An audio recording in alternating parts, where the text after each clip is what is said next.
नमस्कार, मैं हूं जूही वर्मा।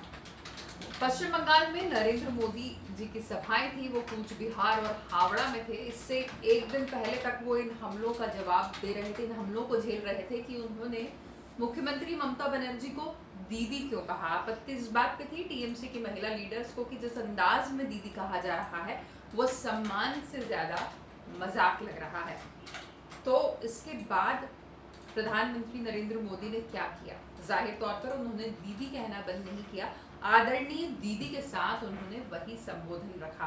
अब जब आदरणीय भी जुड़ चुका है तो हो सकता है कि टीएमसी की महिला नेताओं को अब उसमें आदर कहीं नजर आने लगा हो। खैर, जो उन्होंने सभाएं की पश्चिम बंगाल में इस दौरान, उसमें उन्होंने चुन चुनकर ममता बनर्जी की, उनकी सरकार की ऐसी खामियां दिखाई कि शायद किसी और ने सोची भी नहीं होंगी, और कुछ बातें ऐसी कही कि वाकई टीएमसी को लगेगा कि ये बातें उन्होंने क्यों नहीं सोची। सबसे पहले पीएम मोदी ने, जो टीएमसी कार्यकर्ता है, टीएमसी से जुड़े नेता हैं, उनके घरों की महिलाओं पर बात करते हुए कहा कि अब वो महिलाएं भी कहने लगी हैं कि ऐसे लोग जो गरीब मध्यम वर्ग को लूटने वाले हैं, खून बहाने वाले हैं और हमारी आस्था, हमारी श्रद्धा को जो सम्मान नहीं देते, उनसे नाता तोड़ लेना चाहिए। यानी टीएमसी कार्यकर्ताओं पर अब उनके परिवार की महिलाएं ही ये दबाव डाल रही हैं कि वो नए मौके, नई पार्टी को मौका दें।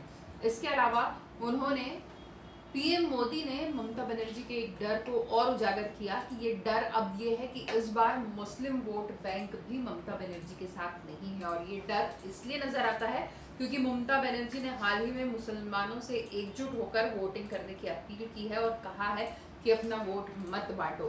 पीएम नरेंद्र मोदी के मुताबिक ये उनका डर है, जो ये दिखाता है कि इस बार मुस्लिम वोटर्स भी पूरी तरीके से टीएमसी के साथ नहीं है। और यही वो डर है जो ये जताता भी है कि ममता बनर्जी को हार का डर है।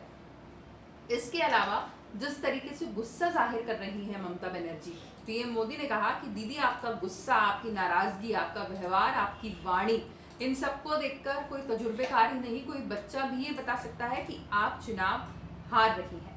इसके बाद जो ममता बनर्जी लगातार चुनाव आयोग पर निशाना साध रही है कि चुनाव आयोग की मिली भगत है और तमाम सारे आरोप लगा रही हैं, उस पर भी पीएम मोदी ने निशाना साधा और कहा कि जिस चुनाव आयोग के फैसलों से, तौर तरीकों से वो 2 बार चुनाव जीत चुकी है पश्चिम बंगाल में ही, उसी चुनाव आयोग पर अब ममता बनर्जी आरोप लगा रही हैं कि चुनाव आयोग जो है उन्हें चुनाव हरवाना चाहता है। उसी चुनाव आयोग से ममता दीदी को अब दिक्कत हो रही है।